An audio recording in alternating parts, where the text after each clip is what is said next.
as it stands at the moment, Torquay have opened up a 6-point gap, and you've had 2 weeks off, so no doubt the positive of that is that you're nice and fresh, but you have had to watch other teams build a little bit of a lead. Yeah, we have, but I suppose the thing from our perspective is that's something that we've knew was on its way. We were at a point where some teams had 4 and 5 games in hand on us, if you like, and we'd got our games out of the way. What happened, though, that coincided with us having a good run, so to be 15 unbeaten and have the record we've got here has certainly helped. How pleased are you with your form at the moment? 3 solid points against Bromley, good point against Wrexham as well. Do you come here in good shape? Yeah, what was most important about those 2 results was our bounce back. We lost obviously a couple of games, probably against the run of play, but it happens. Every opposition poses a different challenge. Today will be no different. They're obviously very expansive in their way they play, but we are too. So I'm expecting a lively game. Dave Challoner's obviously very familiar with your new signing, Danny Rowe. How's he settling in? Settling in well. Been unlucky in a few opportunities he's had, but I'm sure he won't need too many more opportunities to score. I'd love to have Rowe here, obviously. For this level, he's, again, statistically will be one of the best, if not the best, goal scorer. In the context of the title race, because of today's results, is today a must-win?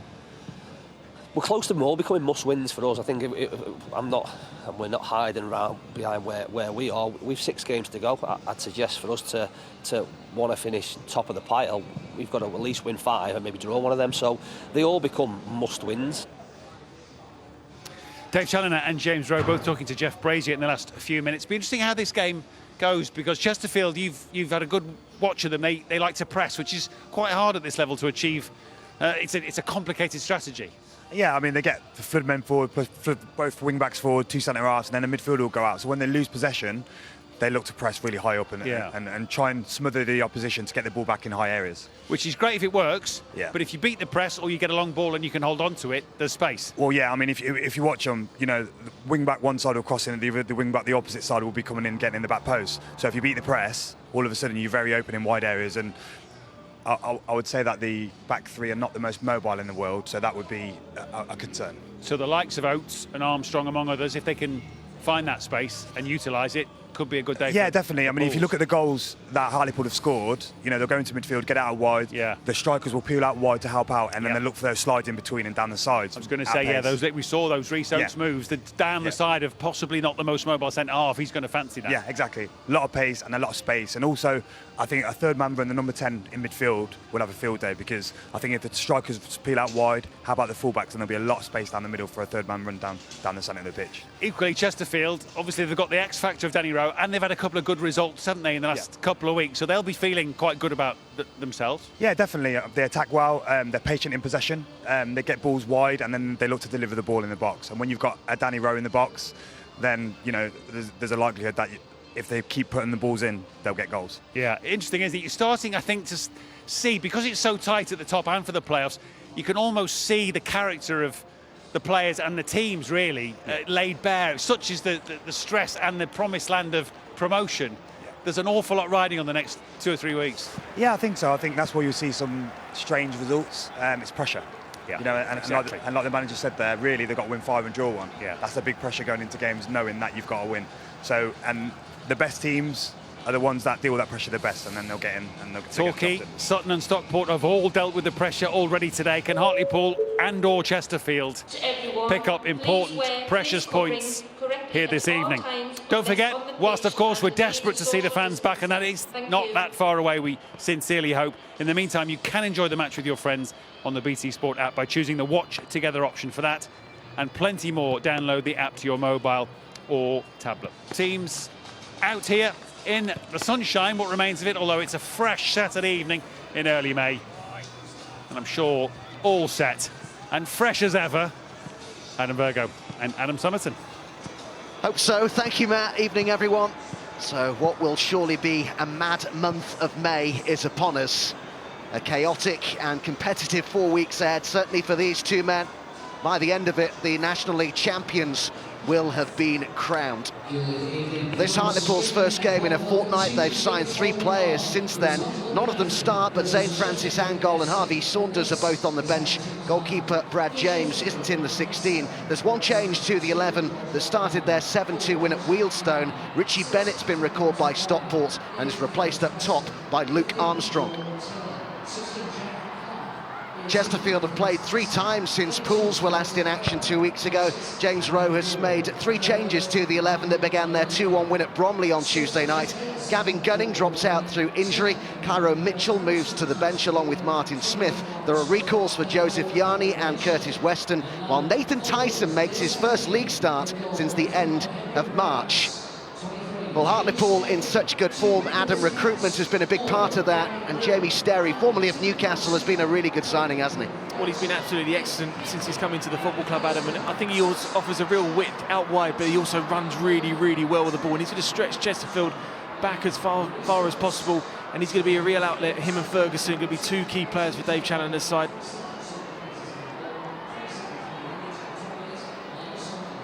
So, as I say, by the end of this month, we'll know the identity of the National League champions. We'll also know which 6 clubs will be competing in June's playoffs. Critical weeks ahead in the campaign. Every point, every performance matters. And these 2 clubs, Adam, are acutely aware of that. Well, they certainly are, and I'd say the away record of Chesterfield and the home record of Hartlepool is absolutely exemplary of how far these clubs have come this season. Dealt with pressure before. It's no different again for these players going out in the later kick-off, but Hartlepool will certainly know the results of Stockport, Torquay and Sutton especially. But Dave Challoner's side are in good form, they're confident, they've got an identity about them. So, as much as the pressure is on them in this game, I think the players are confident enough to roll with the times and take it game by game and play their normal way.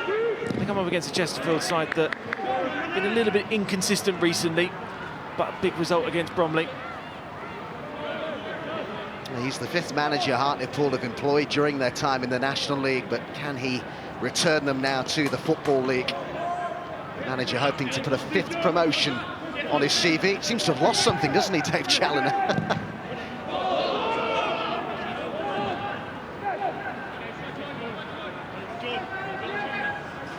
Well, he's back, and he's brought balls with him.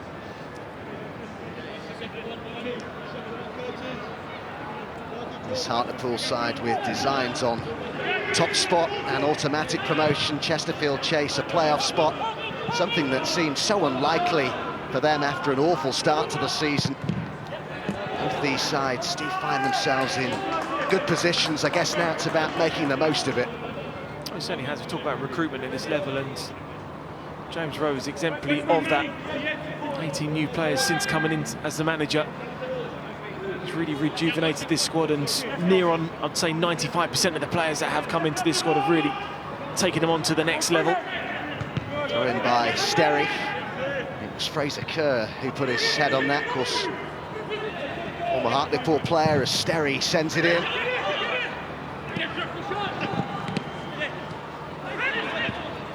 Only effort. There's a comfortable take.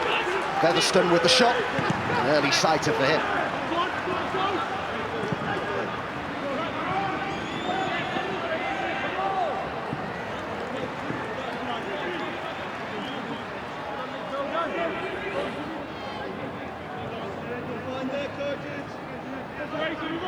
So Cass, who's on loan from Newcastle, to take the throw in for Pools.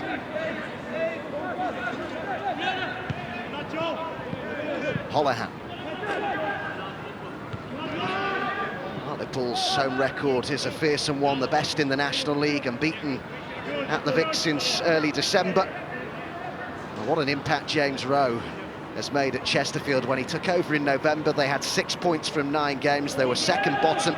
Since then, they've taken 50 points from a possible 78. That's a stunning impact, isn't it? Well, it's a magnificent impact, and we almost talk about Chesterfield season after season, that they gain momentum towards the end of seasons and then they don't start seasons well. I think he's gone in there and almost felt that over the last 3 seasons since being relegated, they've almost had the same squad of players for 3 managers, and I think now he's just decided to rip up the book and bring in his own players from Gloucester City, who we know, and players from lower down, the likes of Joel Taylor, who's come in from Chester, not afraid to go lower down into those leagues and find players to come up, and what they've done, they've stepped up. They're a really, really good side now. Both sides like to press, so we're hoping that the counter for both teams will be a real way out to try and find that goal. Yarney watching Armstrong closely. Ferguson has a fantastic left foot, and he will take this corner for Hartlepool. And it was Holohan, and just kept out, but that wasn't. And Hartlepool in front here. Rhys Oates was there to apply the finish after initially a great save by Smith, but he couldn't keep out the second effort, and it's an early lead inside 5 minutes for Hartlepool. Well, we always knew that this game was going to start fast, and certainly Hartlepool have come out the traps there. Holohan across the near post. It's a decent save, it's a good save there from Grant Smith, but Rhys Oates is in the right place at the right time just to tap that one in, reacting to that second phase of play. Disappointment from Chesterfield to concede from a set play, but it's a brilliant start for Dave Challoner's side. In brilliant form in front of goal as well, Rhys Oates. That's 7 goals in 9 games for him now. Has been managing a thigh injury recently, been really careful with him in terms of the minutes that he was given. He was taken off as a precaution in the 7-2 win over Wealdstone, but what a start for Dave Challoner's side. That was a brilliant start. If there was any sign of nerves in his side, they certainly would have settled now.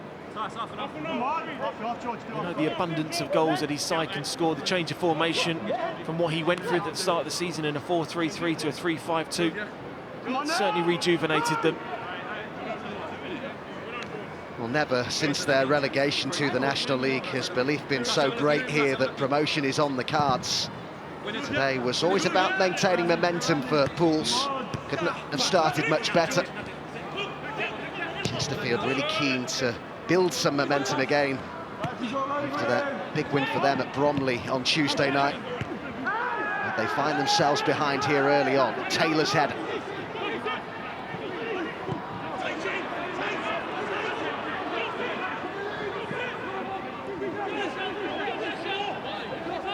Wheelie Rowe.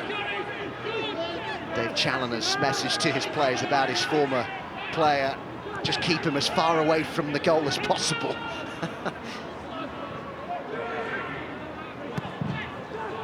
What do you make of that signing, Adam? I think it was one that, I think the timing of it, because I think a lot of Bradford City fans were certainly surprised that they let him go at this stage of the season. But any National League manager, I think, would certainly want Danny Rowe in their squad. He's a funny player, Adam, because if you actually look at his attributes as a centre forward, not got an abundance of pace, doesn't really stretch play, not necessarily great in the air, but what he can do, as we've mentioned time and time again, 25 yards, 30 yards out from goal, good left foot, good right foot. He's got the slowest chop in football, but every single player still falls for it. But he's a goal machine at this level. We've seen that with Fylde. And it's just confidence, isn't it? You come into a squad of players with what he's produced for Fylde over those 3 seasons in the National League, just gives you confidence and gives you hope. Twice National League Player of the Year as well. 2 seasons in a row between 2017 and 2019.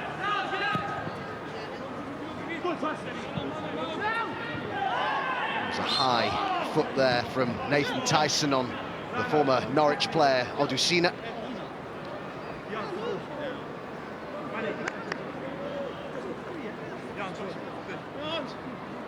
He's certainly going to be a winning runner still, isn't he, Nathan Tyson? That experience of him and Rowe leading the line. Maybe something of a surprise starter today, Nathan Tyson. He's only had, prior to today, 1 start in the league since October. Refer today to Cairo Mitchell, who's on the bench.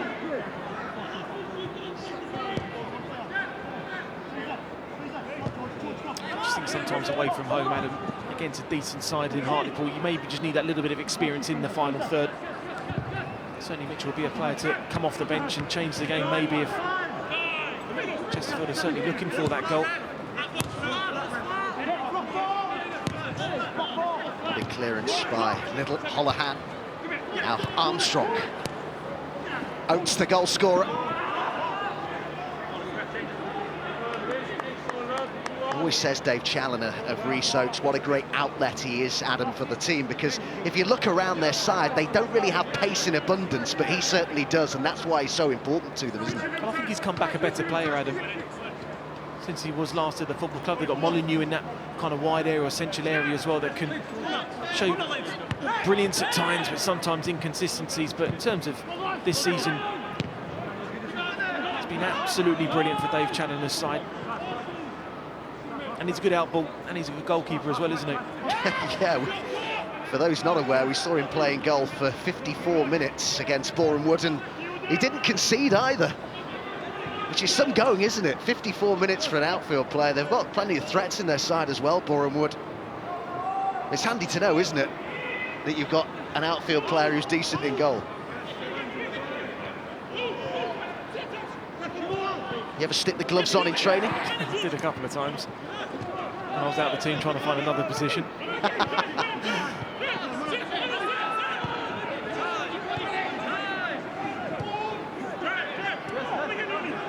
Yanni. Research closing down, but the passes to Tyson and played back to Yanni by Weston. Kerr. Holohan, what a good season he's having. 4 goals in his last 5 matches. In fact, the only game in his last 5 that he didn't score was a 7-2 win over Wealdstone. But he's been brilliant, hasn't he, as well, Holohan? Yeah, I mean, you look at those midfield 3 of Shelton, Featherstone and Holohan. I know I talk about Sterry and Ferguson as their outballs and the way that the side have really come on leaps and bounds, but those midfield 3 are absolutely important for Dave Challoner's side in terms of who goes and who stays, that little balance of rotation as well. Ferguson. Holohan. Oates.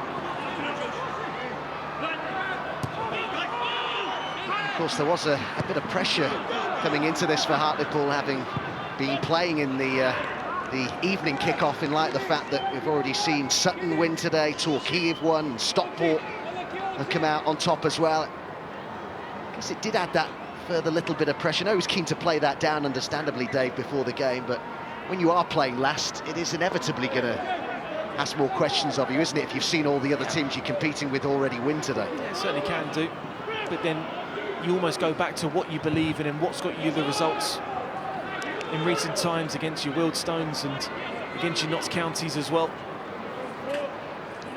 But the side play with real confidence now, almost picks itself. And Armstrong been given a rest in the last couple of games as well. Advantage played here, and it's Sterry who's got Holohan in support. Sterry looks to hit the byline, and it's guided behind by Lawrence Maguire. Got to say, calling the National League promotion race is just about impossible right now. May is going to be mad in the best sense of that word. So wide open, so unpredictable. It's going to make for a compelling viewing, agony for those involved, wonderful for us neutrals.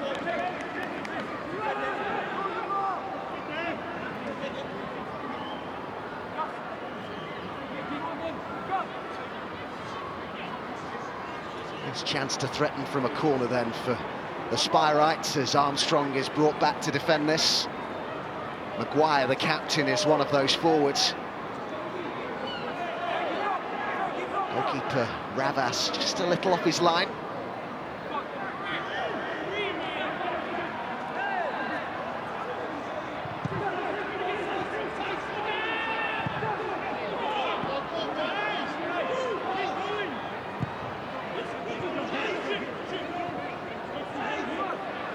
Still plenty in the box here for Chesterfield if they can get some service in there as Rowe hits it, and it's cleared by Oates. Kept in by Featherstone.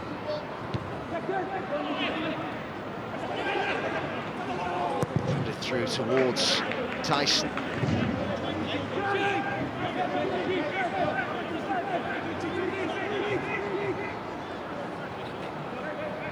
These 2 of the National League's best supported clubs. They are big clubs. A lot of pressure on them, as there always is, because of their rich pedigree and history in terms of the Football League.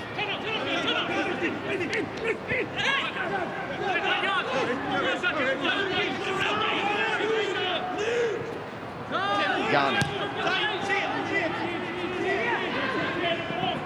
Headed out by Odusina. Well, certainly a noticeable tactic of Dave Challoner. What I've seen Chesterfield play in the last few weeks in terms of this little inconsistent run of form that James Rowe's side has been on.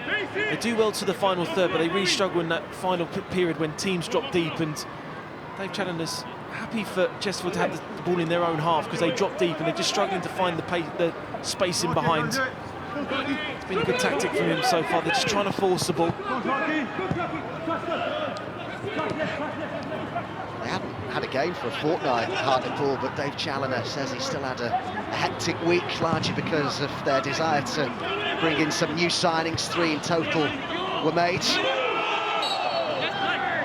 Go and watch Chesterfield against Wrexham as well, recently on a scouting mission.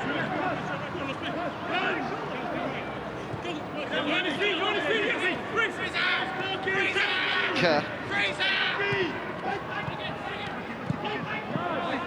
Sterry with the header for Hartlepool. They've worked their way out of a tight spot really well there, and now it's Holohan able to bring it forward. Ferguson to his left.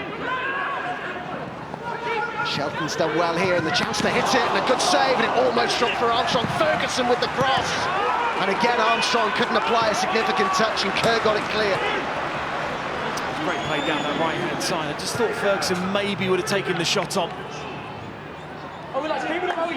Composure there, another decent save there from Smith because he parries it away from goal. Just maybe Ferguson could have gone towards goal, maybe got a deflection. 3 players surrounding the 6-yard box. That's Hartlepool who've got the decision.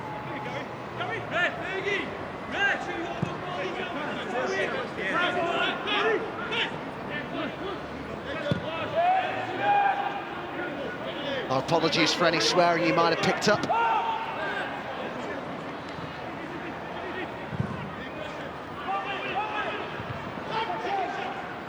It's on Uyaliki, but picked up by Shelton.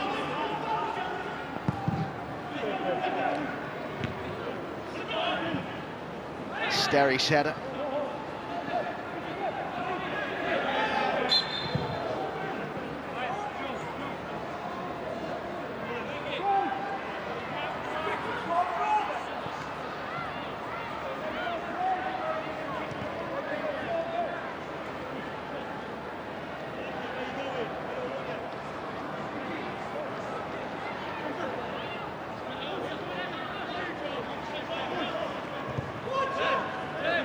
It's already been a busy day in the National League. More drop points for Notts County. It's 6 without a win now.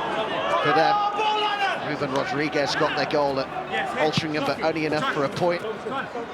Stockport have won at Halifax. Paddy Madden with the only goal there. They're 13 unbeaten now, Stockport. 3 wins in a row as they chase the title. Sutton have back-to-back wins now. Wilson, John and Alafe with their goals. 8 games unbeaten now for Torquay as well. 7 wins out of those 8 for them. Waters, Hall and Andrews with their goals today. Also saw wins for Yeovil, Weymouth and Wrexham as well. A couple of young penalties made the difference for them. But there's a lot of sides in good form at the top end of the table now.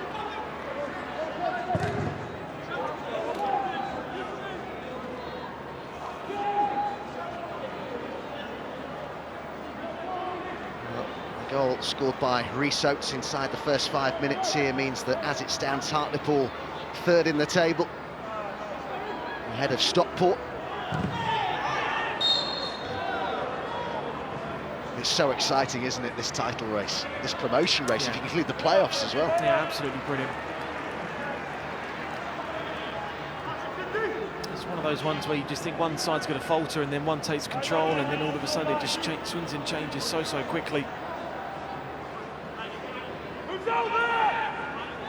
11 points between these two sides right now in Hartlepool's favour, although they have played a game more than the Spirats. Cass. Sterry's ball in, cleared by Yanni. Featherstone was first to it.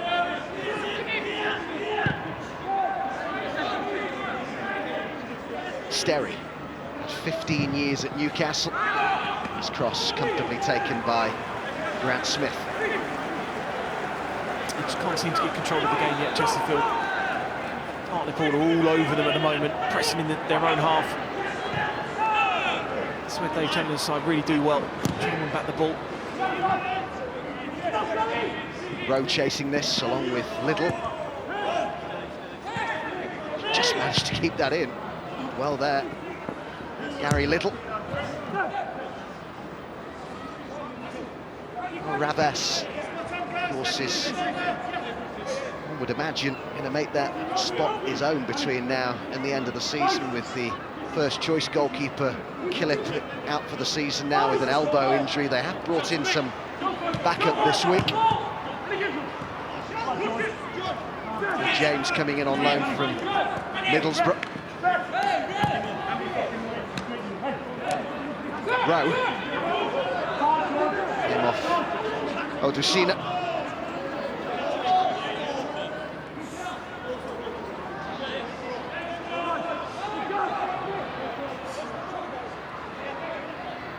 George Carline will take this. A player who's had a really good season for Chesterfield, certainly in the running for their player of the year. Important goal at Bromley on Tuesday. Plenty of distance on that. There was a push.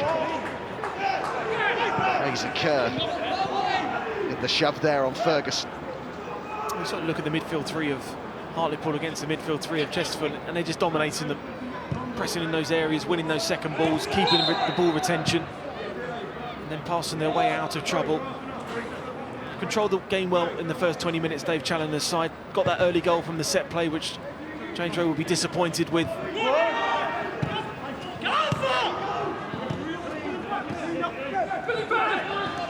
Featherstone. Cass, good first touch. It's a good the second.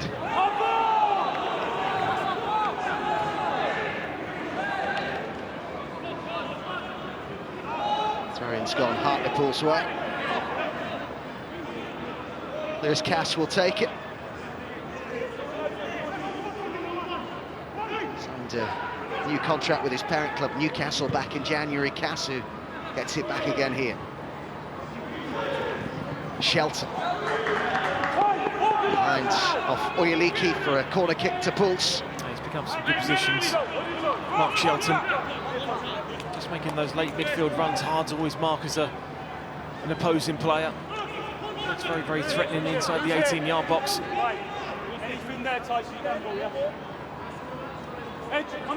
Ferguson will take this, somebody who's got 9 assists already this season. It's not a bad delivery, and it was Danny Roback defending. Kept in by Oates. Fraser Kerr came for the throw in here to Hartlepool.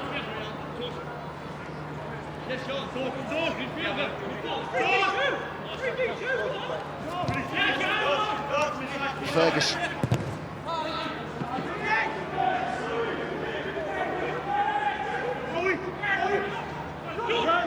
Hartlepool, as I think it showed already so far today, a side who are in good form, whose confidence will be high. They come into this after back-to-back wins in which they scored a total of 9 goals. They've won 3 of their last 4, and if you go back further, 5 in 7. It's got them into a great position. Odusina.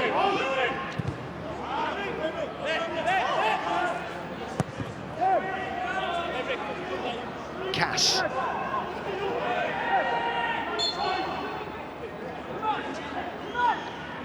Nathan Tyson, it was sliding it. I think it's an area that Chesterfield, if they are going to play it back from the back Hartlepool, you need to try and stop it going to Lewis Cass, because he seems more comfortable on the ball than what Odusina does when he gets on it.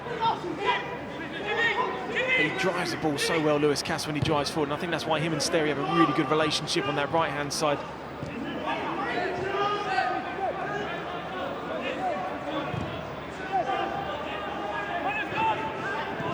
Armstrong.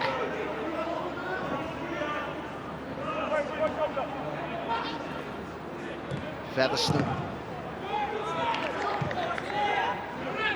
Odusina.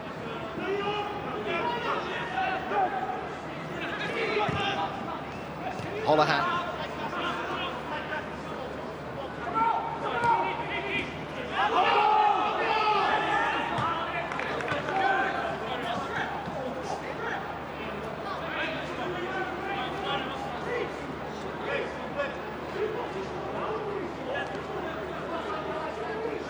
Chesterfield's victory at Bromley on Tuesday, their first win in 5 games. So important they got back to winning ways. And directly prior to going 4 games without the win, they'd won 5 in a row. And you've got the feeling, listening to James Rowe ahead of this game, that he feels as though perhaps they deserve more, Chesterfield, from their recent run of games in terms of points than they actually have on the board, as Featherstone floats one in.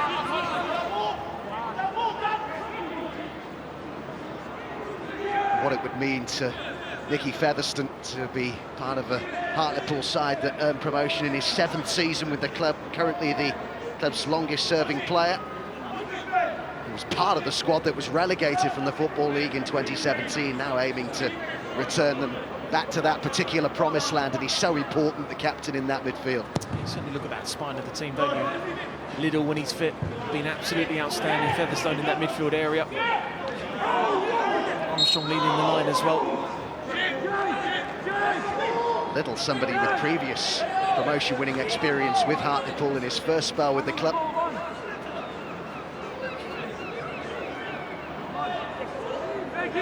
So not too much in that foul for me. Presents an opportunity to Chesterfield as they seek an equaliser here, the Spyrites, and it's Joel Taylor, signed from Chester back in December, who'll take it. He's with Stoke as a youngster. Lenzy forward for the Spyrites. It's too close to Ravas. Fairly comfortable take for him. Disappointing that. You haven't really had too much joy in the game and not really created too many chances. Your set play almost seems your best out ball. Hartlepool on the counter-attack. Holohan's ball into the box. Was there a push there? Certainly a few appeals there from the Hartlepool players as Rhys Oates looked to try and bend one.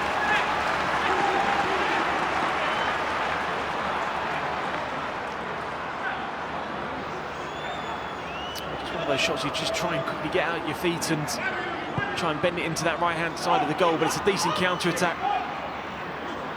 There's certainly contact there, isn't there? Carlisle was the player there that stopped Shelton going through. There's certainly a case there, isn't there? Gets goal side of him, brings him down. It's a lazy challenge there from the Chesterfield defender.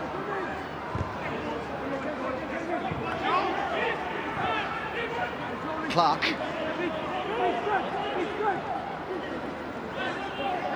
Oiliki.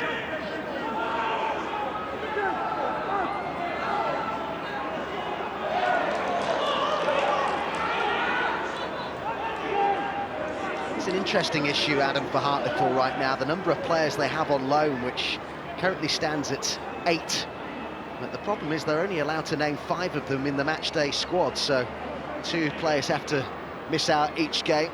Of course, until Richie Bennett went back to Stockport, they had 8 on loan, and they only have a handful of players who we know to be definitely contracted for next season. I guess Dave Chandler can only really concentrate on the here and now and getting promoted at the moment, but it is something, it is an issue potentially going forward, isn't it? How many of these players are here perhaps on a temporary basis? Yeah, I mean, it's just the National League in a nutshell for me, Adam. There's very, very rarely that a nucleus of a squad, the majority of the squad stay at the football club and they just kind of sign 2 or 3 players to come in and strengthen it again. Holohan, maybe caught in 2 minds there, had options in front of him, but maybe a shot was on as well.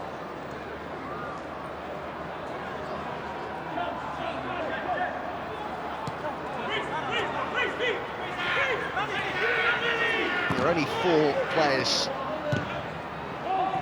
definitely contracted for next season, although there is some speculation as to how many players Hartlepool have options on, if I can put it like that, in terms of their contracts, to keep them for another year. But they've certainly built a Dave Challoner has built a wonderful side in the here and now and is right in the hunt for automatic promotion. When you think about the changes that James Rose made, he's already made 18 signings. He came through halfway through the season, so certainly squads can change quite quickly, especially over the summer.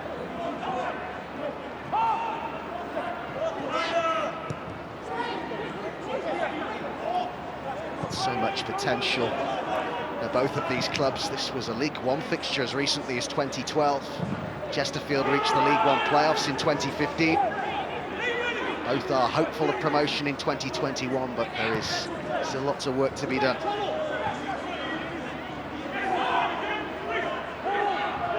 Kerr. Oyeliki. Weston.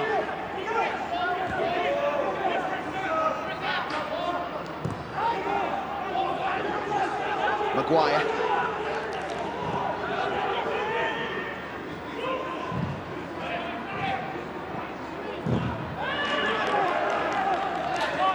I certainly have to say Hartlepool's press in Chesterfield's half has been absolutely brilliant.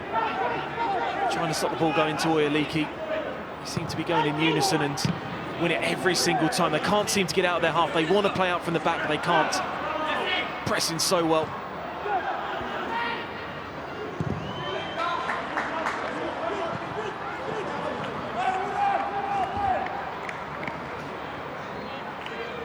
Well, we have a fantastic day to look forward to at Wembley on Monday, non-league finals day, the FA Vars between Consett and Hebburn Town, and a lunchtime kick-off, and then we have the FA Trophy, same venue, same day, Concord Rangers against Harrogate Town. Harrogate Town, who are now a Football League side, but of course were promoted last season. That is last season's FA Trophy final. This season's will be played at the end of this month. It'll be the shortest reign, won't it, ever, of an FA Trophy winner. Here's Odusina. Holohan. Shelton. Cass. Sterry. Shelton. Cross was cut out by Kerr.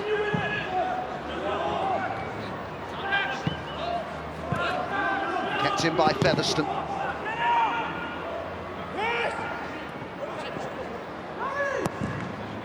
Hartlepool's unbeaten run now stretches at 15 games. Their last defeat 2-1 against Eastleigh on the 16th of February. It's their best run without defeat since a club record of 23 matches that ended in March of 2007. Really is quite remarkable consistency from Dave Challoner's side of late. And it goes towards Armstrong. He's gone down, perhaps optimistically looking for a spot kick.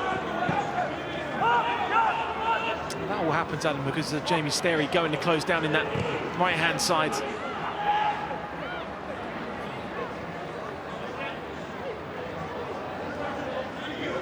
Cass able to bring this a long way and find Shelton. Sterry.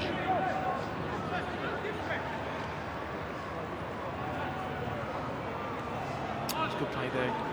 Just that little jagged run. Does make the run across. I don't think there's too much in the challenge there.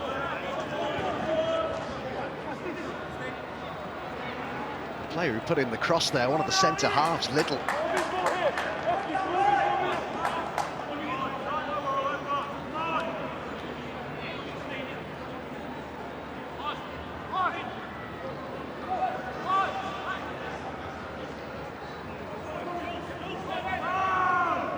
Cass. Armstrong. Sterry's done well. Cross just a little too high.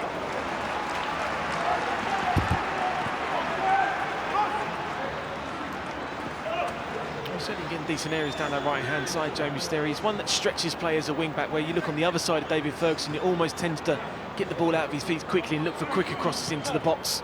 There's a good balance on the left and right-hand side for Dave Challoner's side, but this is the area, Adam, where they're dominating the first half. They're pressing, stopping Chesterfield to play out. They want to play out, but they can't.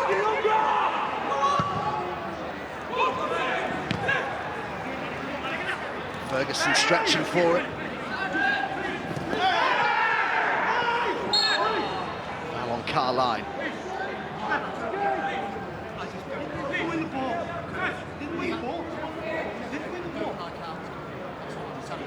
Certainly see the commitment there from Ferguson. And Horan afterwards. Get a touch.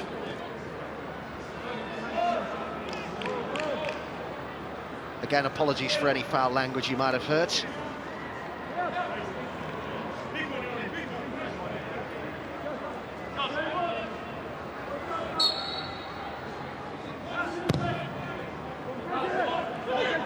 It goes towards Rowe.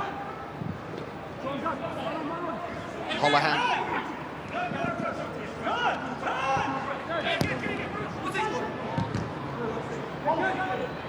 Tyson looking to bring it down. Seen so little, Adam, haven't we, of both Tyson and Rowe so far. They've just not been able to get into the game. Well, the problem is they're trying to play out from the back and they're trying to play through to the midfield area. And Hartlepool are stopping that from happening. And they don't want to go in, they don't want to play long. They just want to still try and play out from the back, which is not working for them. So they're two players that have been absolutely starved of service further up the field. I mean, Taylor and Carline, haven't seen him in any areas where you've seen Ferguson and Sterry have got into good areas and getting some decent crosses in. Interesting to see as to whether they will eventually start to go a little longer, Chesterfield, because they've been plugging away, as you say, trying to play out. They've had 35 minutes now and they've had very little joy with that. Weston chasing this. It's holding there on Odusina. I mean, that's not the worst ball in the world to play when you haven't really kept the ball well enough in your own half or playing through the thirds. Chase the ball down, don't give away a silly free kick like he's done there, make them play out for a throw, and then you squeeze yourself up. Rested for the victory at Bromley on Tuesday, Curtis Weston, partly because he's been nursing a sore Achilles and they didn't want to risk that with it being a 3G pitch.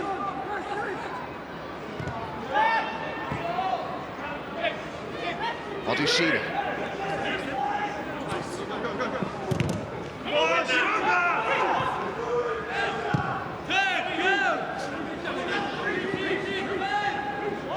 Chesterfield fans will be hoping for a period of stability now under James Rowe, who has a contract until 2024, the club's 8th full-time manager since Paul Cook left back in May of 2015. There's no doubt about the impact that he's had. They took more points, you know, in his first 3 games than they had taken in the 9 matches before his arrival this season. It was an immediate impact.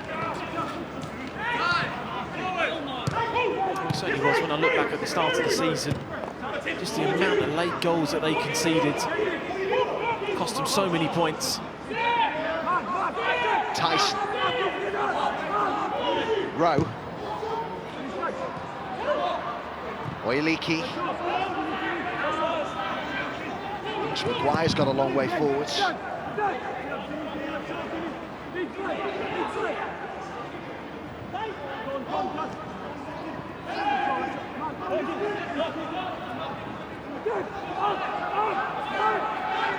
Oiliki.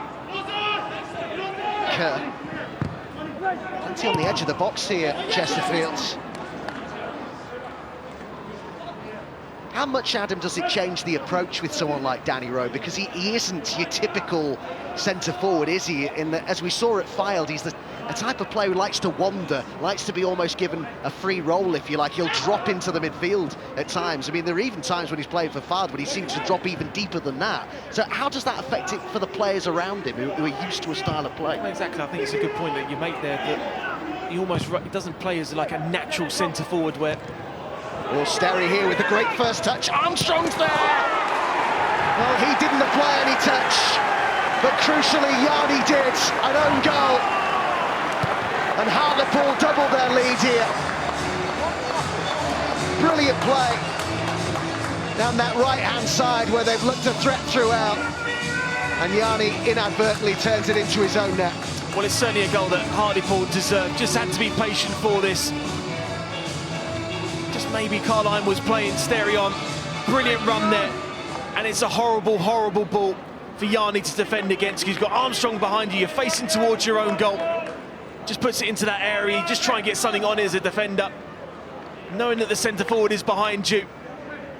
It's an unfortunate own goal for the centre half to give away, but I have to say it's certainly a deserved goal from Hartlepool. Yeah, they have been much the better side in this first half. Just some treatment being applied. I think it's to Shelton.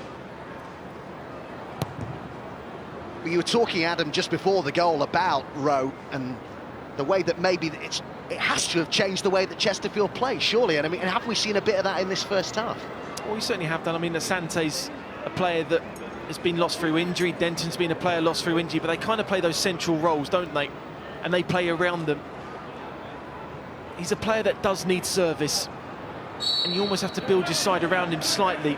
It's not a detriment against him in terms of him as a player, but he can only play one type of way, and that's just really in the final third, that if you're getting good service in these areas now, he can be dangerous. 5 minutes of this first half remaining, and this is his sort of range. Exactly the sort of range that Dave Challoner didn't want to see his former player, with an opportunity to strike on goal. For a lot of players, this would look too far out, but we know from experience it isn't for Danny Rowe. How they need a lift, a lifeline, Chesterfield. Been a rather lacklustre first half from the Spireites. Only one thought, it would seem, in Rowe's minds. All sorts of dip and swerve on that, and what a chance it was from the rebound. The whistle's already gone, but that was swerving all over the place from Rowe. That was a great save there from Ravis, because it's one of these ones that just moves so quickly, and he strikes it so well. As you mentioned, for most people it's quite far out, but for Danny Rowe, it's one of the ranges that he can strike through it. It's Chesterfield's first chance of the game. It's a good decision there from the linesman. It's a horrible one for Ravas. They keep a decent line, strikes it brilliantly, moves awfully for the goalkeeper. Little gets it clear for Hartlepool.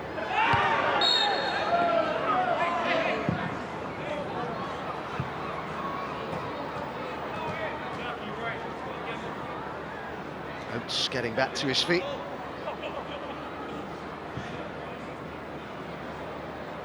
He was the man who opened the scoring. Own goal has doubled Pool's lead.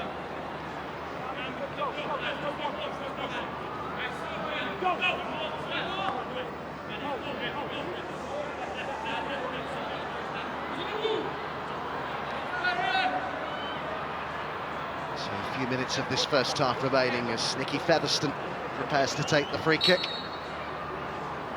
Movement from Little. That's who it's laid towards. It's a great pull back by him, and surely it's a third. How's that stayed out? It's not now. It's in from Armstrong. And what a day Hartlepool are having here. 3-0 up before half-time.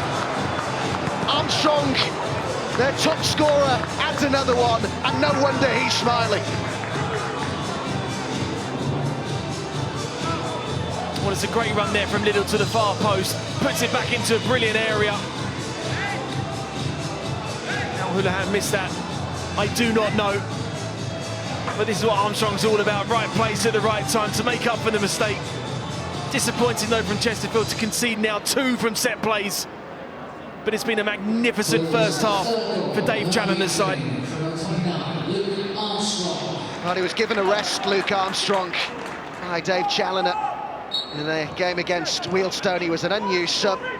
It was the first time he'd been left out of the side since arriving on loan from Salford. It just meant, and it was really part of the plan for Dave Challoner, Adam, that they just took him out of the spotlight, as Dave put it, gave him a rest, because they said they wanted him really fit and firing and hungry for the closing stages of the season. And he's someone who just comes alive in the 6-yard box, isn't he? Well, he does, isn't he? He's a real poacher. Slightly fortunate in terms of Haaland hitting the post and it falling to him, but look back at the goals that he scored since he's come into the football club. Just a fox in the box, isn't he? Oates with the shot this time. 12 each for them now in the National League this season.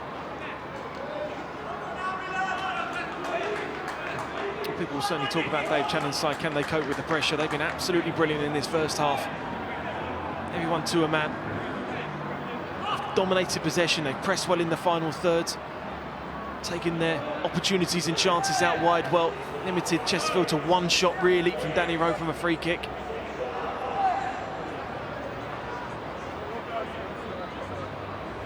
Final minute of the first half that Chesterfield keen for that half-time whistle to get in and regroup. Little with the header and a goal kick is given.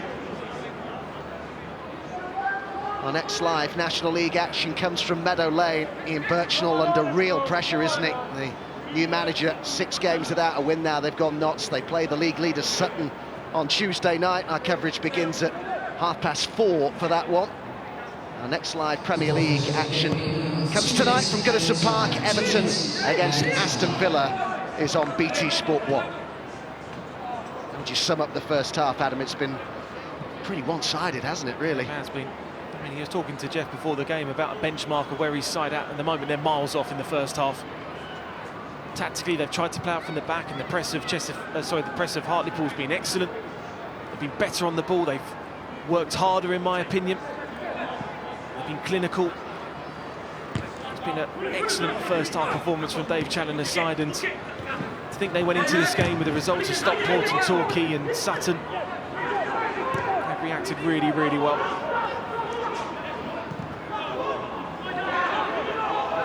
Now in their 4th season running at this level, Hartlepool, they were 12th last season and 15th the 2 before that.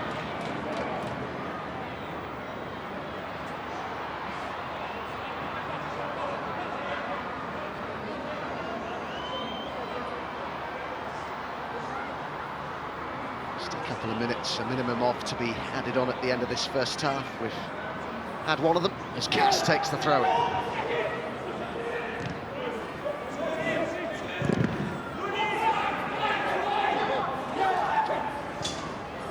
Weston couldn't get to that before Ferguson.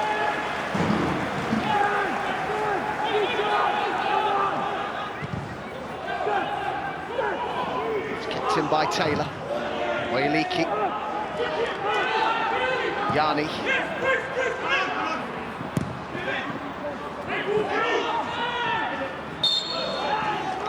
Offside flag up against Curtis Weston.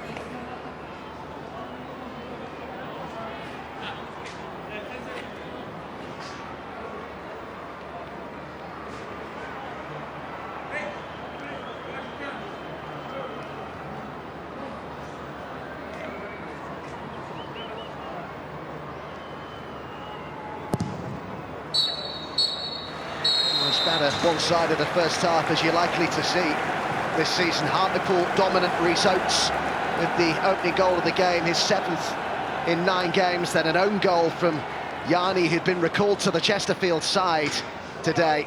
And then Luke Armstrong's 12th National League goal of a very productive loan spell means that Hartlepool are comfortable at half-time. At the break then, it is Hartlepool 3, Chesterfield 0.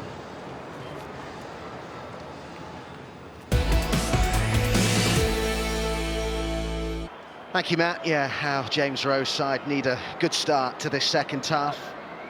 Just a bit of housekeeping. It is Francis Angol's debut, by the way, for Hartlepool. Of course, signed from Boreham Wood, replaces Cass here. But what about that change, Adam, for Chesterfield with Mandeville coming on, somebody who wears the number 10 for them? We know he can be very creative. They've got to get him on the ball, though. Well, they will do. I mean, to be honest, Adam, I think anyone in that Chesterfield side in the first half could have come off because they were that poor. The run that James Rowe's side has been on, what he's brought to the club, I think, obviously, you say that's one of the worst performances I've seen in a long, long time from his side. I mean, he's creative, isn't he? But if you don't get enough on the ball, then you're not going to see him in that final third. He certainly is a player of quality. I do think he can score more. I do think he can be slightly better in front of goal. But he's certainly a real talent, given the ball in good areas. Hartlepool on the front foot right at the start of this second half. No let up in their appetite for more goals.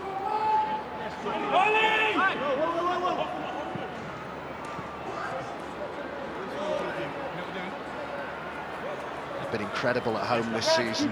Hartlepool have already won 12 home National League games this season, more than any other side, unbeaten at the Vic in 2021. They've got a corner with which to threaten here. Holohan.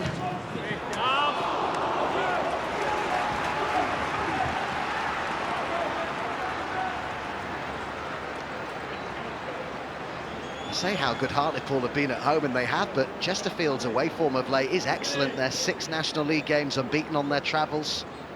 They've won 5 of those as well, the only exception a goalless draw at Wrexham. Their last away defeat was at Maidenhead on the 13th of March, so it just makes that first half from Hartlepool even more impressive, doesn't it? Almost feels like it was a Hartlepool performance that we'd have seen at the start of the season. Not when since James Rowe has come in. Talk about the press from Chesterfield, I hadn't seen it. Talk about the quality on the ball, I hadn't seen it. Talk about creating opportunities, you haven't seen it. So just towards the end of that first half, it was a benchmark. James wanted to see where his side are. And at the moment, in this performance, they're miles off. Just a little bit of news that we've had on the fitness of Lewis Cass, who was taken off at half-time. Told that it's a knee injury that is the problem, or the early prognosis is that they're hopeful it isn't too serious and that it is a precautionary withdrawal of him. It's been so important to them this season. They're on loan from Newcastle. Looks quite a prospect.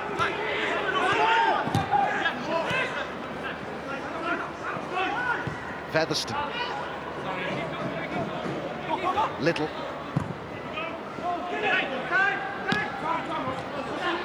Kept in by Maguire.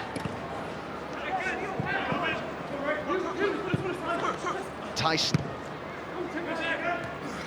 Rose header taken on here by Tyson, but it was Jamie Sterry who put it out for a throw-in.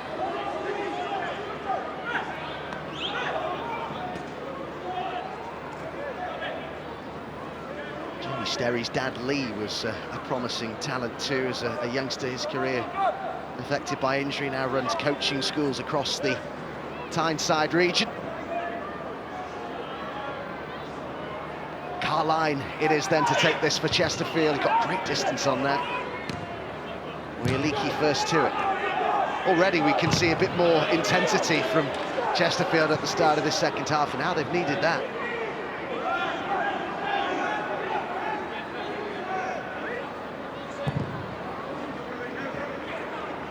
It went towards Rowe, beaten in the air by Liddle.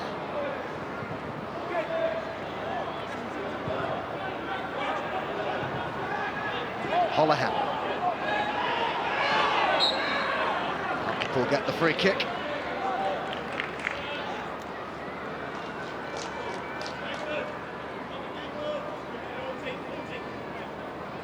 Certainly would have to start the second half well, Hartlepool, because you know that James Rowe would have said 1 or 2 words to his players at half-time. So you certainly expect a reaction from them, certainly with effort and work rate more than anything.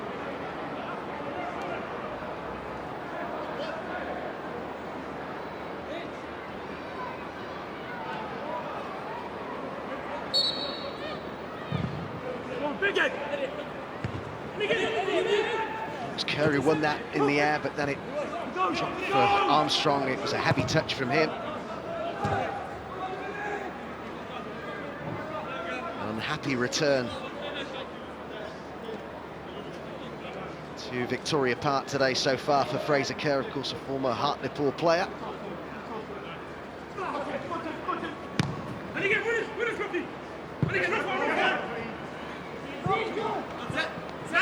Clark.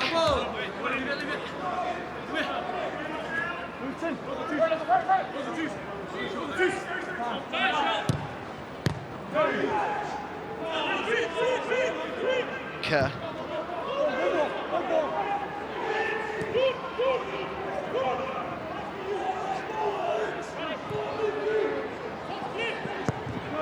mentioned how well Chesterfield have been playing away from home. They've been defending well too. They conceded a goal more in that first half against Hartlepool than they had to in their previous 6 National League away games put together. They'd only conceded 2 across those 6 games.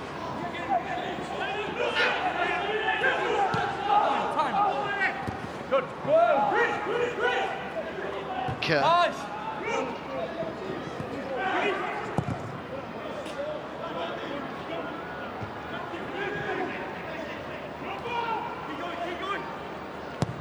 There's some activity on the Chesterfield bench. It looks as though Joe Rowley could be coming on shortly. England C international.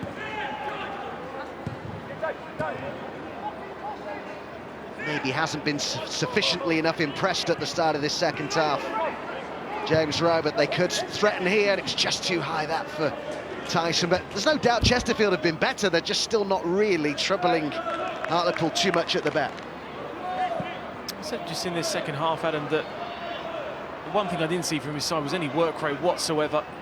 He said to Jeff at the start of this game what they do out of possession, and they got certainly capitalised on that, especially with the 2 set plays, which are always difficult to take as a manager. But they certainly have come out in the start of this second half, pressed a little bit more.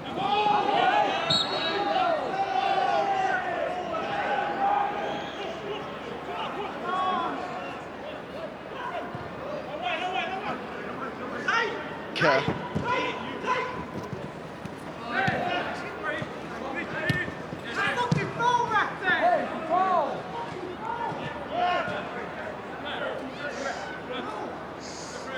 Apologies for any swearing you've picked up.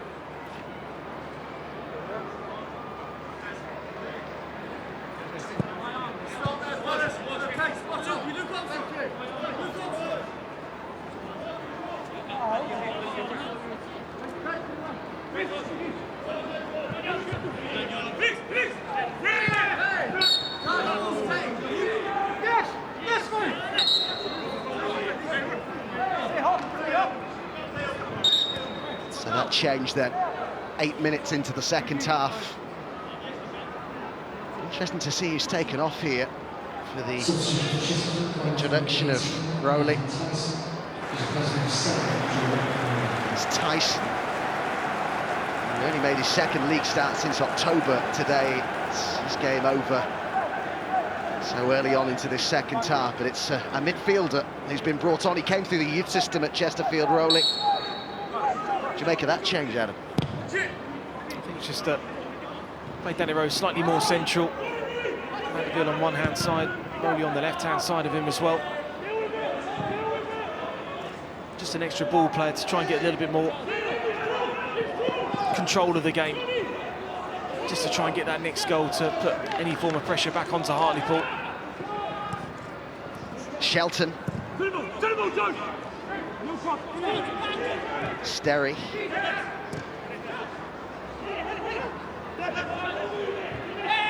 Odusina. Featherstone. Closed down by Clark. Odusina. Hartlepool's promotion challenge so welcome for their supporters. The club hasn't finished higher than 12th in any division in 13 seasons. They're seeking a 4th here. Was there a trip there? Thought for a moment he might have been caught by Kerr Ferguson, but I think he was tripped over his own foot. Just no reaction there from Chesterfield. I think he went to play a 1-2. Played it inside. He ends up playing the ball to himself that he runs onto. No reaction there from any Chesterfield player in and around him.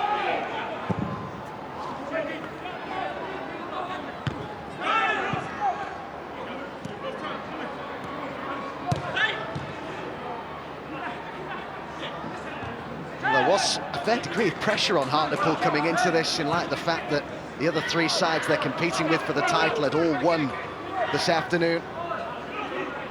Paddy Madden with the only goal for Stockport at Halifax. Waters, Hall and Andrews all scored for Torquay. Wilson, John and Alafe were on the score sheet for Sutton. Big win as well for Wrexham. 2 young penalties, seeing them beat Solihull by 2-1. Significant result as well for Notts County, who are now 6 without a win. Drew away at Altrincham this afternoon.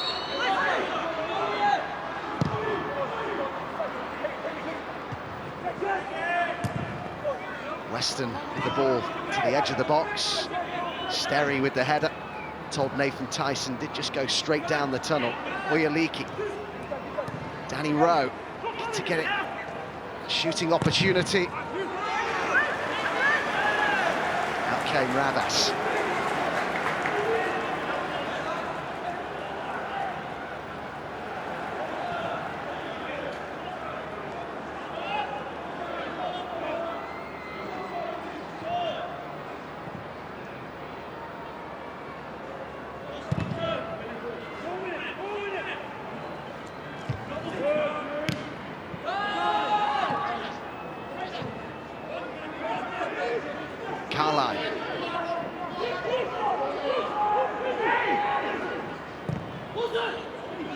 Maguire. Played first time by Clark.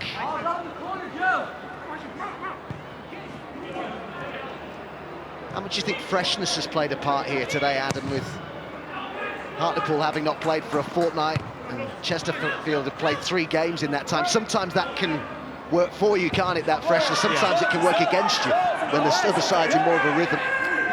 You just clearly see in that first half, the freshness of Hartlepool was certainly there to see, because they were pressing at such a high tempo, and it almost felt that Dave Challinor wanted the game won in the first half, to press them and force them into mistakes and get themselves the goal. Say Chesterfield did look a little bit leggy, but in terms of conceding the 2 from set plays, that would be the most disappointing thing from James coming out to this game. Defensive areas, but then as poor as they've been, got to give real credit to Hartlepool because they've been absolutely excellent. It's always going to be difficult second half to implement what they did in the first. Just about concentration and game management now for Dave Challinor's side to see this one through.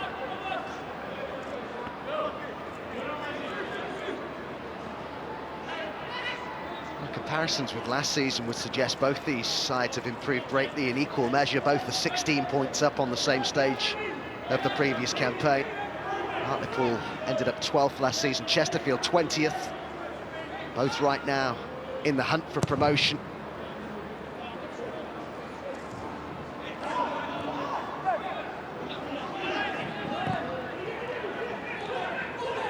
So Hartlepool 3 to the good here. Third in the table, the as it stands table, 3 points behind the leaders. Torquay 2 behind, Sutton 2 ahead of Stockport. Halifax surely out of the title race. It's going to be one of that top 4, and then what a race behind them in terms of the playoff places.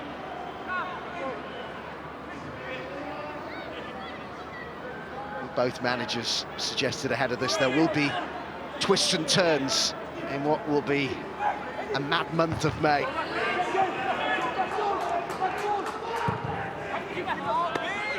Easy take for Ravas. Very little when that throw came in.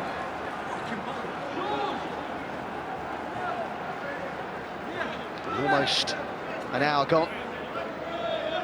Ravas yet to be forced into a significant save in the second half by Chesterfield.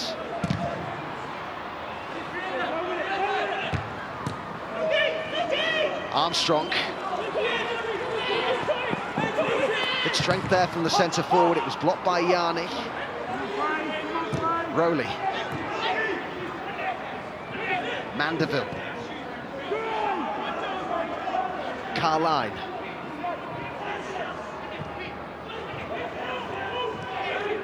It's one of the things that has been quite noticeable about Chesterfield's play today is that Carline has not really had much opportunity to get forward. Rowe. Ordinarily, Carline is up and down the right-hand side. Offers a threat going forward as well as defending well when he has to. Mandeville with the layoff. Oyaliki. Carline. Regularly covers 11.5 kilometres a game, Carline. Clark.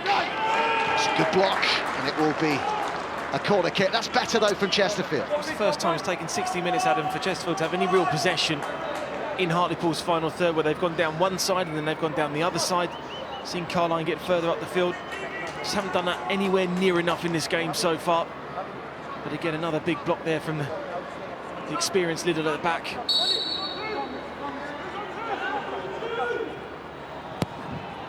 Here comes the corner then. Good delivery, and it's one back. And it's a former Hartlepool player, Fraser Kerr, who's given Chesterfield a lifeline here from a set piece. They make it 3-1. I think it's certainly deserved for their second half performance so far. Disappointed defending again there. Just got that little run there on Rhys Oates. Had him right at the start of that corner, just got a little yard there, got above Liddell. Disappointing goal to give away for Dave Challoner's side, but certainly a goal deserved by Chesterfield in their second half performance. Could it be the start of something? We'll see.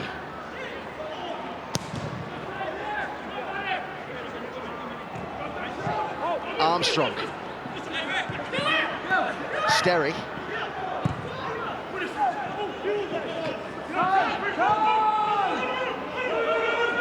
Kerr.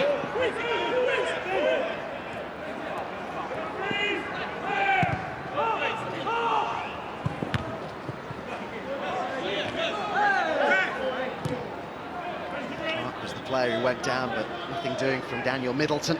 Featherstone.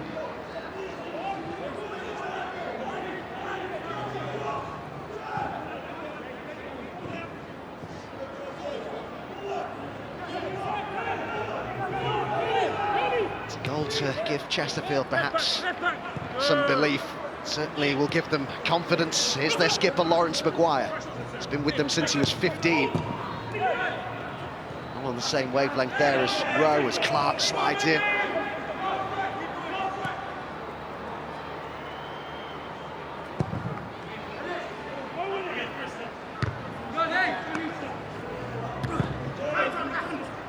Maguire.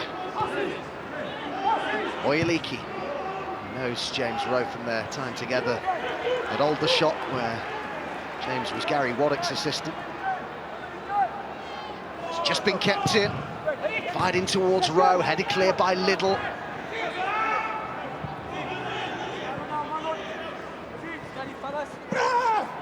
Francis Angol looking to guide it out. Well, there was quite a yelp there from Francis Angol. Whether there was much contact on it, I'm not so sure.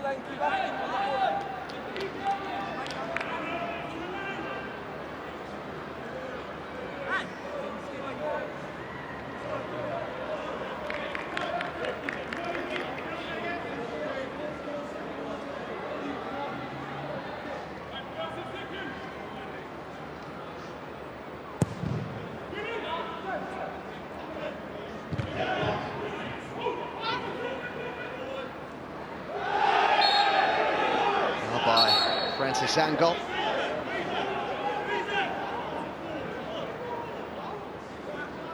Daniel Middleton wanting a word here with the man introduced at half-time. He's an experienced player, an Antigua and Barbuda international. Started out at Tottenham, bags of experience in the National League, most recently with Boreham Wood.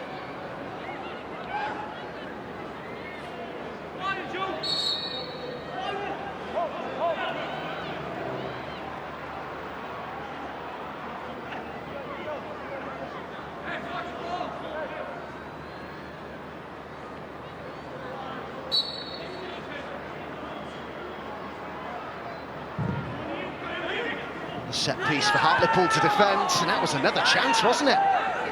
Well, Fraser Kerr had the opportunity there to go for goal himself, and it was a great chance. Absolutely huge chance there for Fraser Kerr. It's a long ball, you shouldn't be getting a free header from that far a distance out. Rizos again that's struggling against him. It's twice now the centre-half's got the header against him. Gasco towards goal. He's been slightly too unselfish there to put it back into an area. Maybe something that Hartlepool may need to look at to take Rhys Oates off him and put someone else alongside him. He's had 2 free headers now. Francis Angol.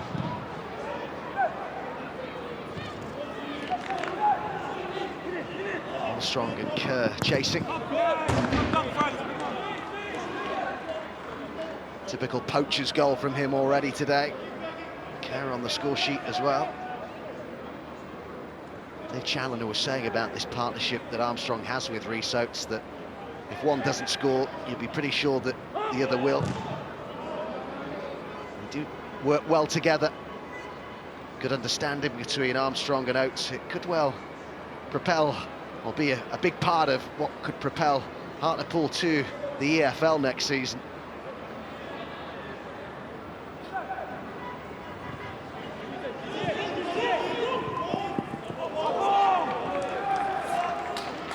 Will be a corner kick for Hartlepool.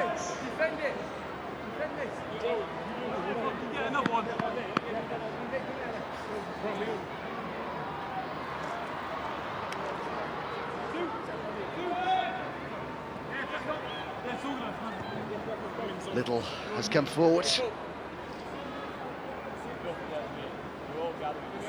Coming in, Mandy's coming in.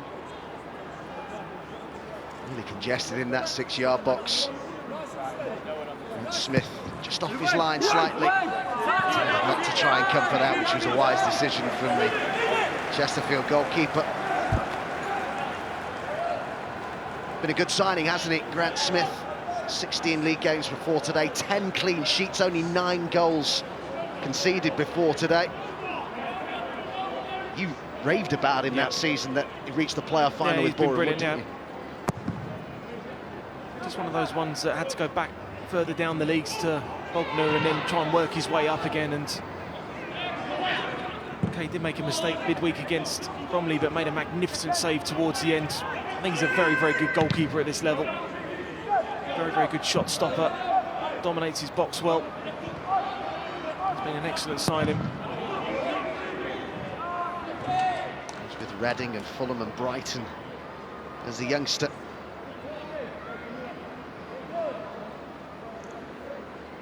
Let's tell you about what we have coming up. An exciting day on Monday at Wembley. 2 games in a day. Non-league finals day. The FA Vars first concert against Hebburn Town at the lunchtime kickoff, and then in the evening it's the FA Trophy final between Concord Rangers, who play in the 6th tier, and of course Harrogate Town, who are now a Football League side, having been promoted last season, because this is the previous campaign's FA Trophy final, and indeed the previous campaign's FA Vars final. This season's 2 finals will be at the end of the month. We live in strange times.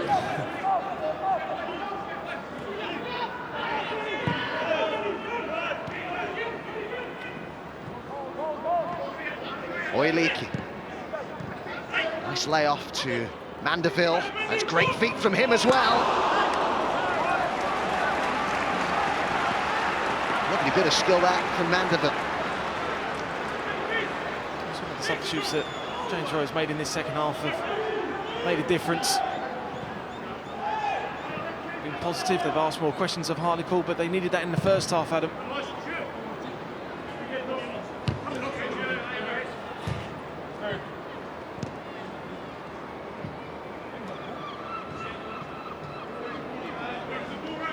Good to see Lewis Cass sat with his teammates, having gone off with what we're told was a knee injury at half-time.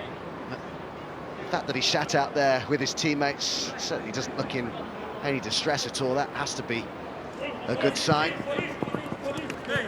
They lost their goalkeeper Killett to a season-ending injury. Ryan Johnson's been out for a while now as well.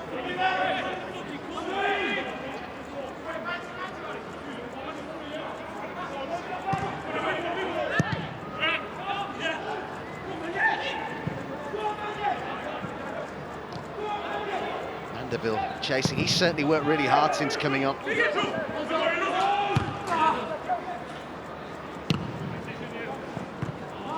John Sheridan saying of Liam Mandeville that he had, in terms of natural ability, technical ability, he was probably the best player at the club, but he just couldn't keep his place in the side for any prolonged period of time, in and out, maybe guilty perhaps at times of being a bit inconsistent. Weston.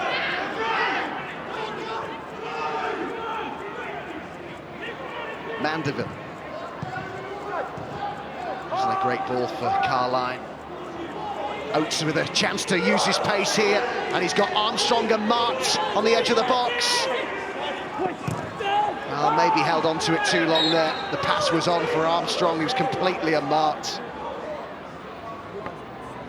He did really, really well originally because Yanni went to try and win it. Got too tight to him, he got spun, and then he was away. And this is the decision-making, isn't it, in that final third area. Make the decision to go towards goal, have a shot. I think the pass was probably on more than him going himself, because Armstrong was in absolute acres of space. Then it just got caught under his feet a little bit there, but so quality covering challenge there from Lawrence Maguire. Got injured though for his troubles.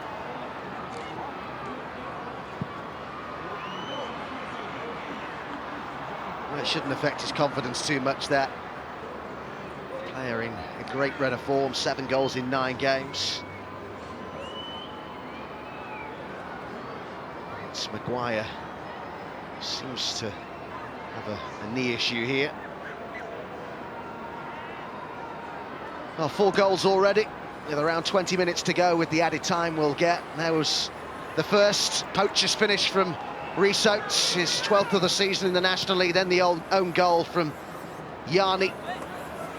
Holohan hitting the post before Armstrong, real fox in the box, made it 3, and this is the goal that has given Chesterfield a lifeline here, scored by a former Hartlepool player in Fraser Kerr.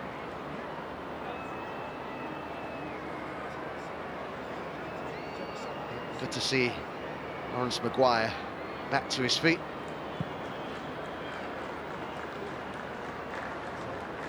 Means a lot to him to be wearing the armband of Chesterfield, somebody who's been with the club since he was 15. Skippered them for the first time against Barnet. 2-0 win against the Bees back in March.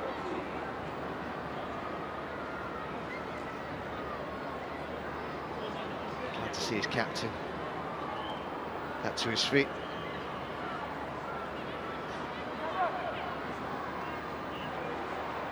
They're deep in thought, aren't they?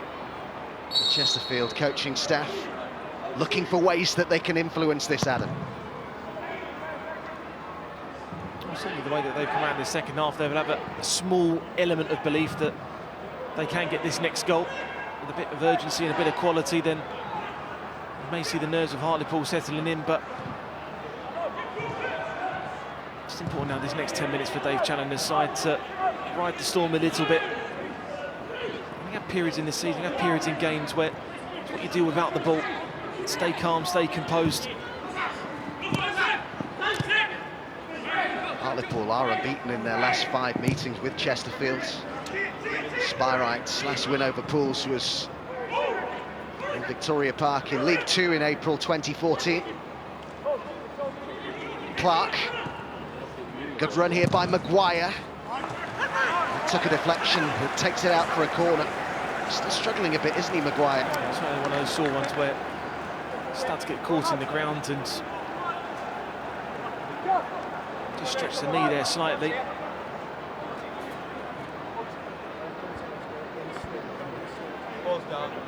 Final quarter of an hour approaching here. Chesterfield in a hurry.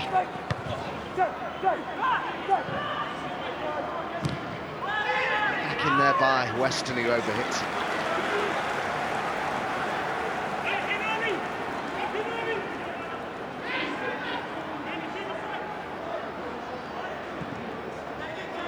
Francis Angle.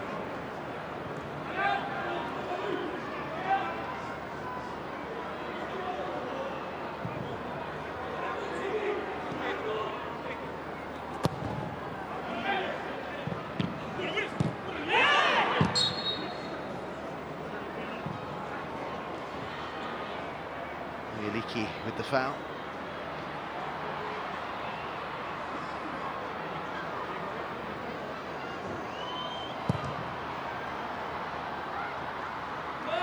Another change being readied. Harvey Saunders, who's been signed on loan from Fleetwood by Dave Challoner. It would seem being prepared to make his debut. It was Joey Barton who actually signed him for Fleetwood back in January of 2019. He's local to this area, has played for the likes of Durham City and Darlington.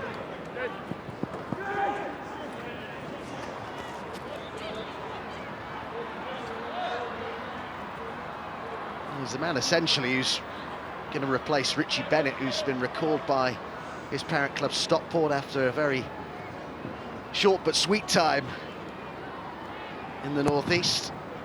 And a change about to be made as well by James Rowe. Cairo Mitchell's going to be brought on.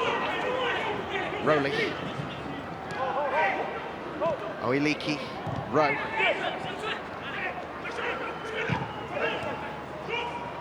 Clark. It's dropped nicely on the edge of the box, and the shot wide in the end from Mandeville, but he's definitely made a difference since coming on at half-time. Yeah, he's done well, hasn't he? Just his work rate and that bit of quality in the final third, but it's certainly been lacking in that first half. And on that right side, but naturally wants to drift into the centre areas.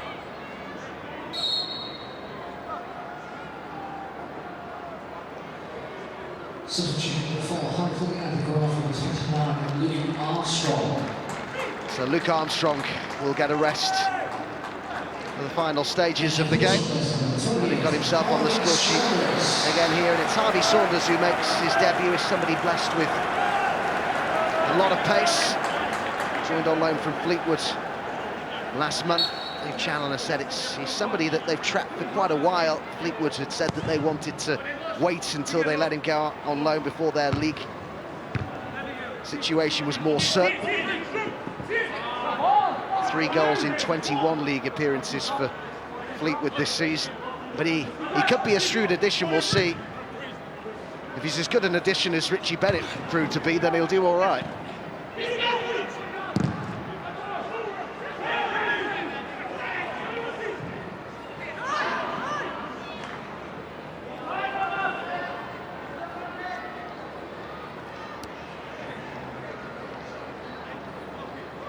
It's a big few days or so for Chesterfield as they host another one of the title challengers, Torquay, on Tuesday.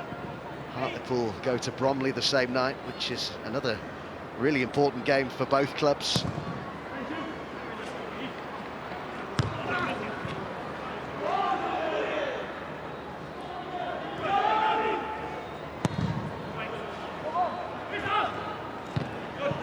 Kershead, Sterry.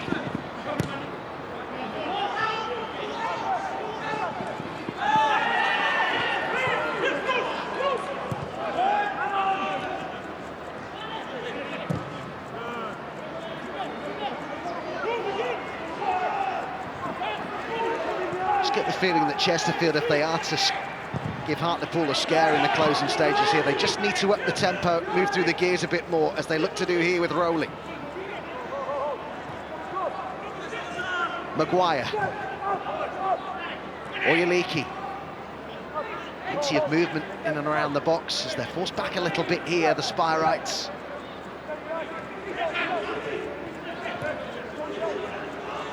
Rowley.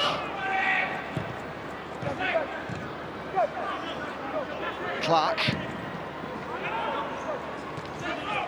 Mandeville, he's got Sterry at his back. Rowe.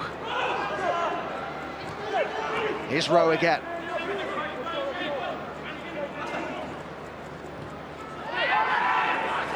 Good ball out to Weston. Nice approach play this by Chesterfield. Carline.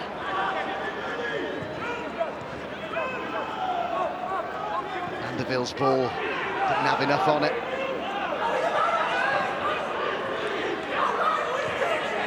Oyeliki. A shade over 10 to go. They could get the next one, Chesterfield. It could make for a nervy ending. Weston. Mandeville. Rowe. Certainly dominating the ball at the moment, the Spyrites. Yarni to send one into the box.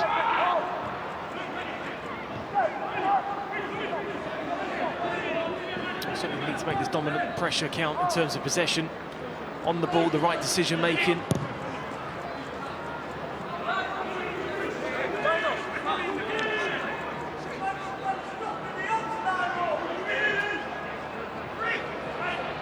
It's such a tough place to come, this. Hartlepool, 12 home games unbeaten. They've won 11 of those. They've kept 8 clean sheets across that 12-match unbeaten run. James Rowe throwing on a forward here. Mitchell about to be introduced.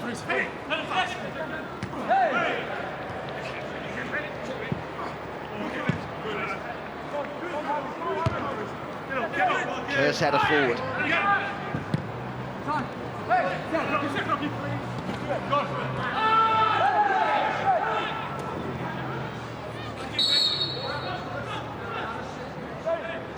It was who went down there. It's the former Villa youth graduate who's replaced here. A midfielder taken off, a forward put on.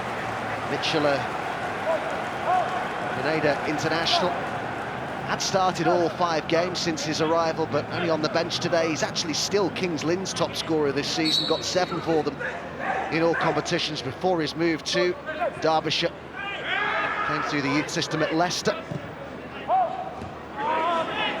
Kerr. Weston. Mandeville, supported by Carline, but Norse here. Goal kick given. Poor challenge there from St Francis Angle there for that one to stop going in. It was always going to be hard for Dave Challenger's side to come out with the same intensity and the same quality as they showed in that first half. They can just see this little period out now. Gave his players some time off, perhaps wisely, last weekend, Dave Challoner. He was really delighted to get 3 new players through the door this week, said it will just give them cover in certain areas. Wanted to cover every eventuality, he said.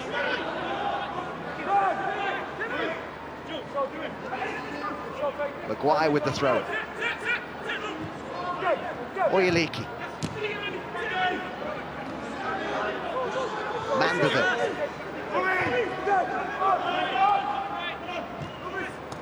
That's a lovely turn by Rowley. Had to be well timed, the challenge, and it was, but it drops now for Rowe. Maguire's cross, he stood that up well. Too much on it for Mitchell. Oyeliki looking to win it. Trip by Mandeville, and it lets Hartlepool off the hook a bit there. Yeah, just game management now for Dave Challenger's side to see this through. I say Oyeliki's been decent in this second half. He's controlled the game a lot more.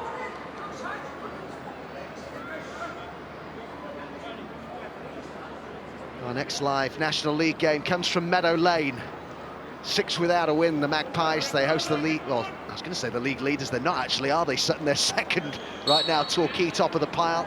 Note the early start for that on Tuesday, 4:30 on BT Sport 1. Next live Premier League action comes from Goodison Park. That's tonight, 7:30, Everton against Aston Villa.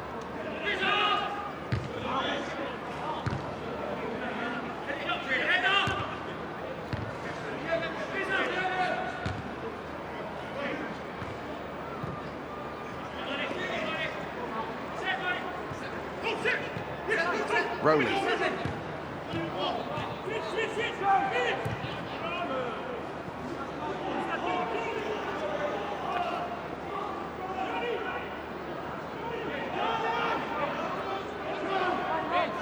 Yarni. 2 appeals for handball there from some of the Chesterfield players. It's with Sterry.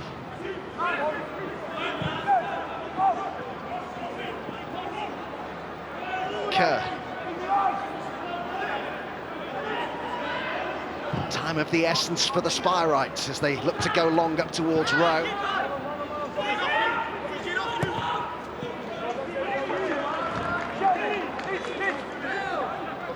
Player down for Hartlepool here. Rhys Oates it is.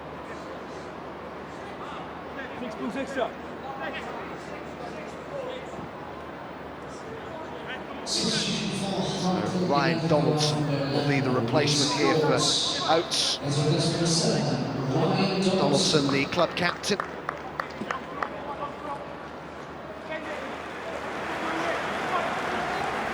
Who's been promoted from this level in 2014.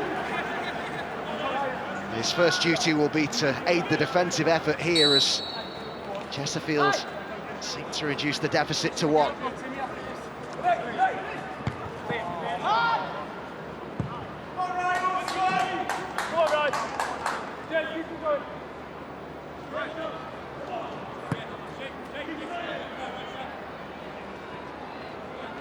Chesterfield's away form ahead of this has been excellent. You do worry about them in terms of reaching the playoffs, Adam, in terms of their home form. They won 6 in a row there between the 12th of December and the 6th of March, but they've only won 1 of their last 5 home games since. They've lost 3 of those. It will be a concern that for James Rowe, particularly now that they've lost. It would seem they're about to lose unless there's something miraculous happens here away from home. Yeah, slight concern for him, just in the real important period of this season. Mandeville, good challenge to win it back by Little.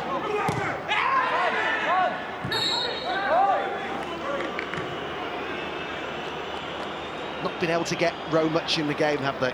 No, as we said about Danny Rowe all through this game. Lack of quality into him. He really can be a bystander in the game. If you give him service in the final third, then you can certainly see his quality in front of goal. Nobody in football knows better how to get the best out of Danny Rowe than, of course, the opposition managers today. Dave Challoner managed him so well at Files. Incredible record he had at Files, 192 goals in 293 appearances. But he's hardly had a sniff today.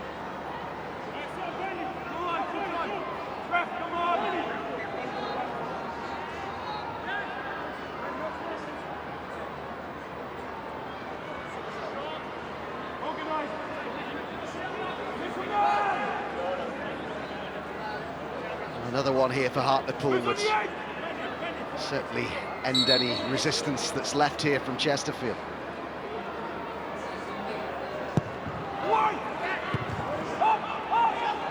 Maguire headed clear. Given away though by Mitchell. Good first touch by Holohan.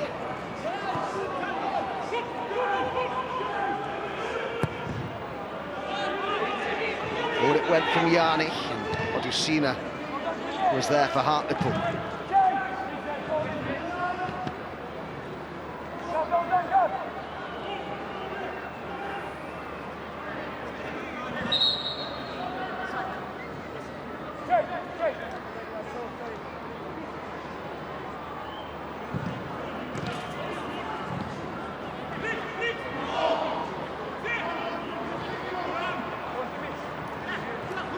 Lovely back heel.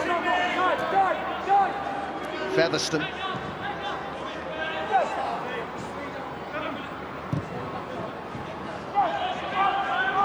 Heavy touch by Donaldson.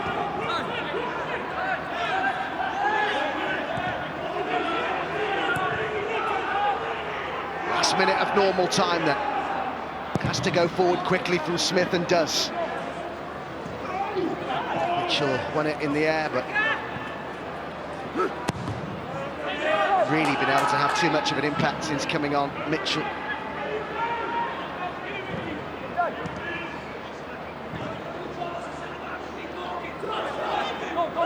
Be a Chesterfield ball. It's a good throw in that, Mitchell. Nice turn as well. It's just stayed in play. There was a spin on the ball there that just kept it in. Final seconds of normal time. Interesting to see how much added there is. Expectation, I'm told, is for 4 minutes. Rowe.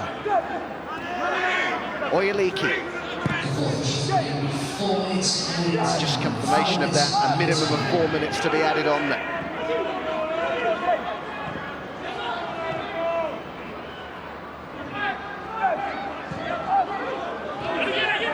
Kerr.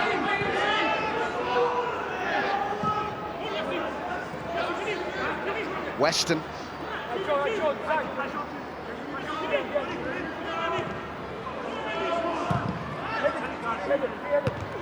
Little's header clear.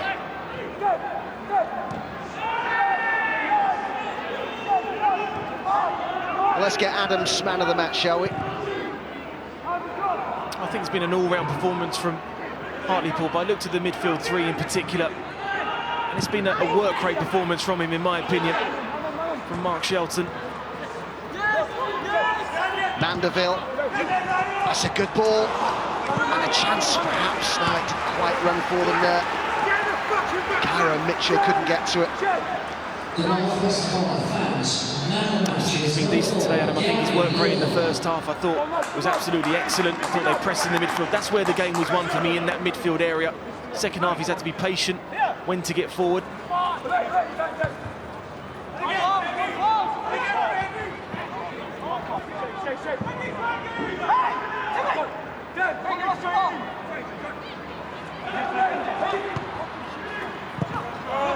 Shot off target from Rowley. The timing of that man of the match announcement on the tannoy couldn't have been worse for you, really, could it? They've given it to Little, who's a centre half, and you nearly always give it to a centre half. He's been excellent in the second half. He has been, Gary Little. But I just felt the first half performance was one in that midfield area, and the pressing in particular from Holohan, Featherstone and Shelton. The one thing as well, Adam, that Shelton gives as well is, of course, recent experience of winning promotion from the National League, as well as he did with Salford City. That sort of experience will be so important in the closing stage of the season. Players who've been there, done it, know how to get over the line. It's priceless, that, isn't it? Oh, it's massive at this level, Adam. See promoted squads by the playoffs or who win the league. Just National League experience can be so important. The know-how of what to do, experience, composure.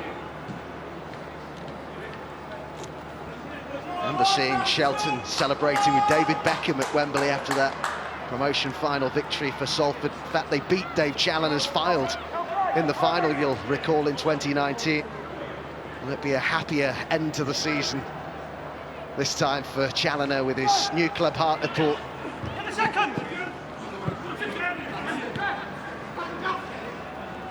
Mandeville. Mitchell in a race there with Odusina.